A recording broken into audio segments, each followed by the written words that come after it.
परमेश्वर की बड़े नाम की महिमा हो। फिर से आने वाला प्रभु यीशु मसीह के मीठे और मधुर नाम से सबको जय मसीह की अभिनंदन करता हूँ। फिर से सुबह एक बार और ये प्रभात मनन में आके परमेश्वर के वचन से कुछ बातें मनन करने के लिए परमेश्वर ने अवसर दिया है, इसलिए परमेश्वर को बहुत बहुत धन्यवाद करता हूँ। पिछले दिनों में हम उत्पत्ति की किताब 49 अध्याय से कुछ बातें मनन करके आ रहा है। उसका 7वें पद तक हमने देखा है।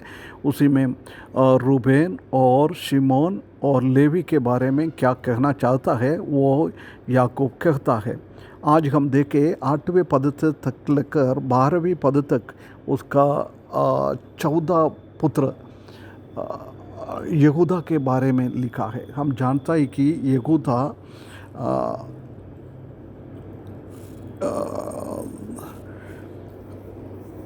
याकूब और लेहा के द्वारा जन्मा हुआ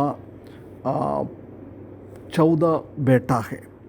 इधर हम देख सकते हैं कि इस्राएल को परमेश्वर ने, यहूदा को परमेश्वर ने इतना ऊंचा उठाया है, इतना ऊंचा उठाया है, भविष्य का वो नेता बना दिया है। उसको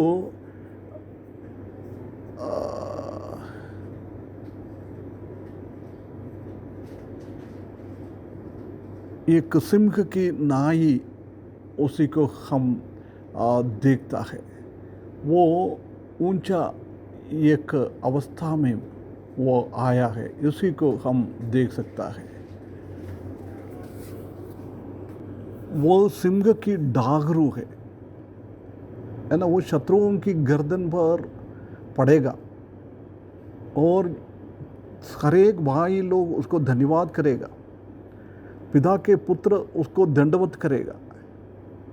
ऐसी एक ऊंचा पोजीशन में उनको लेके आया है। परंतु हम जानते हैं कि इधर रूबेन, शिमोन और लेवी को पहलौठा अनुभव के हटाकर उसी के जगह में एक आत्मिक उन्नति, आत्मिक दीदी से एक नेतृत्व स्थान में जूदा को लेके आया है। यद्यपि पहलौठा का अनुभव जोसेफ को दिया है, परंतु आत्मिक दीदी से जोसेफ से भी बढ़कर जूदा को परमेश्वर ने अनुग्रह किया है। ये याकूब ने उसको अनुग्रह किया है। हम जानते हैं कि ये प्रबल हो जाएगा। पहला क्रॉनिकल 5 का, पहला इतिहास 5 का 2 में हम देख सकते हैं कि यदि भी जोसेफ अगर पहलौठा का स्थान दिएगा तो भी आत्मिक दीदी से ये बहुत बड़ा एक प्रबल, एक नेता की जैसी वो हो जाएगा। हम जानता है कि ये जूदा को आत्मिक दीदी से इतना ऊंचा उठा दिया है, परंतु उसी के जीवन में भी बहुत सारा गमी गड्डी हम देख सकता है। हम 37 अध्याय में हम देख सकते हैं कि उसी का भाई जोसेफ को भेजने के लिए सबसे पहला ये बात इसी ने बोला है। उसके बाद उनका बेटों को अच्छी तरफ से वो चला नहीं पाया, उसी में से वो फेल हो गया है। इसलिए परमेश्वर ने उनका बेटा एर और ओनान को अनाज्ञाकारिता के कारण मार डाल दिया है। 28 अध्याय में हम देखा हुआ था। उसके बाद हम देख सकते हैं कि उनका वो नियम से उसने उल्लंघन किया है कि उनका शेला, तीसरा बेटे को उनका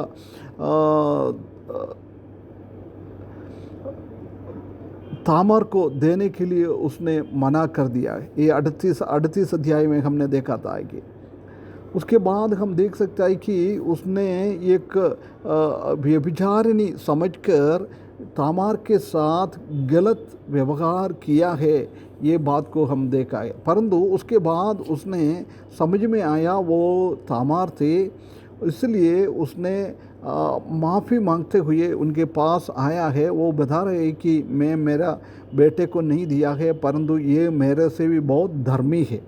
मतलब उनके सामने मैं अधर्मी है, मैं पापी है, उसने वो परमेश्वर के सामने अंगीकार किया है। उसके बाद उसने उसी के साथ कोई संबंध नहीं किया है।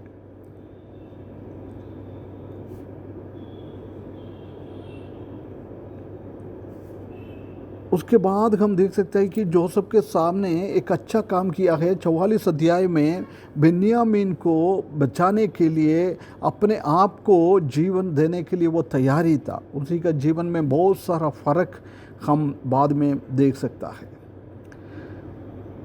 इसी का कारण ये है कि वो अपना पाप से पश्चाताप किया है। वो एक बहुत बड़ा एक उन्नत स्थान की एक रोल उसने किया है, इसलिए याकूब उसको इसी अवस्था में लेके आ रहा है।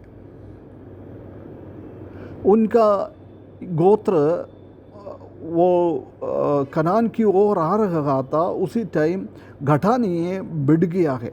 वो सबसे ज़्यादा लोग उनका गोत्र से निकल गया है। इतना बहुत बड़ा एक अच्छा अवस्था में उसको लेके आया है। हम जानता है कि मूसा इन लोगों को 33 अध्याय में आशीष कर रहा है। उसी टाइम में भी हम देख सकते हैं कि यहूदी को मूसा ने बहुत बड़ा एक आशीष उनका जीवन में दिया हुआ है, ये हम देख सकता है। उसके बाद इधर हम देख सकते हैं कि जब तक शेला नहीं आएगा तब तक ये पूरा का पूरा चीज़ उनके पास रहेगा। जब तक 10वें पद में, जब तक शीलो ने ना आए तब तक ना तो यहूदा का राजदंड छोड़ूंगा और उसके वंश की व्यवस्था देने वाला अलग होगा और राज्य के लोगों उसके अधीनता हो जाएंगे। देख, उसके पास है राजदंड, उसी के पास है शासन करने का अधिकार। ये सब परमेश्वर ने उनको दिया हुआ है। ये बात को हम देख सकता है। हम गिनती की किताब 24 अध्याय 17 पद में भी यहूदी को बारे में बता रहा है। और भजन संहिता 60 का 7 में, 108 का 8 में हम देख सकता है कि वो यहूदा का राजदंड है, यहूदा का राजदंड है, शासन करने वाला है। ये अवस्था को हम उधर देख सकता है। इधर हम देख सकता है कि ये बातें बाद में हम देख सकता है कि उनका जीवन में दाऊद को दिया है सिंहासन में। दाऊद एक अच्छा राजा था।